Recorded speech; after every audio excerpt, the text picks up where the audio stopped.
ayan, magluluto tayo ng munggo na may pork. So, ayan, ginisa ko na yung pork para mag-brownish. Siya rin yung ginawa kong mantika. O, ayan, nilagay ko na yung luya at saka bawang. So, ayan, gisa-gisa natin. Sunog na yung pork. Tapos, ilalagay na rin may ano natin dyan.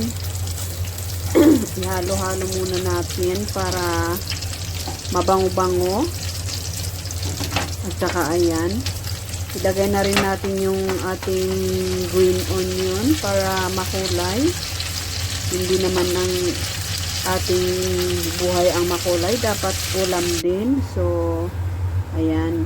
Ayan, may pinakulo ko na yung munggo.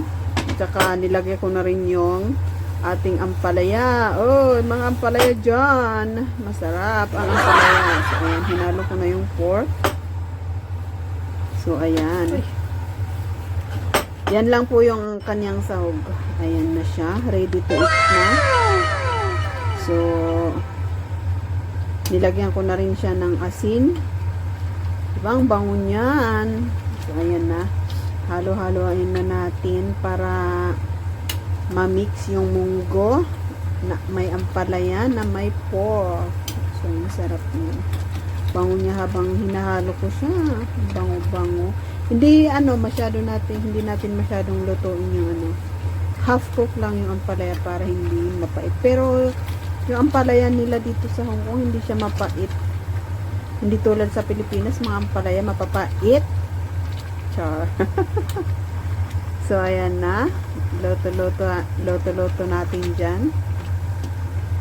Lutuin lang natin yan ng mga 5 minutes. Okay na siya.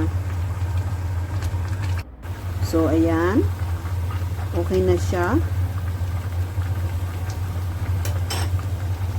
Bawasan, natin yung para medyo maglapot-lapot siya. Ayan na, kumukulo. Ayan. Nakulo-kulo na yung tubig. Hindi na masyado siyang matubig. So, ayan. Yung munggo pala, binabat ko siya ng isang gabi. Tapos, kasi ganyan, maputi kasi.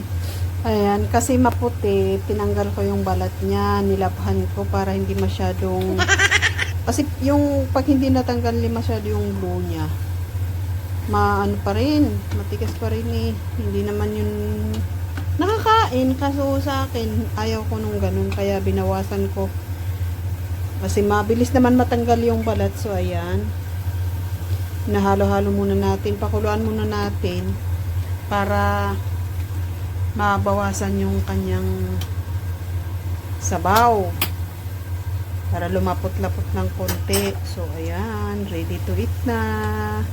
Thank you for watching. Bye-bye.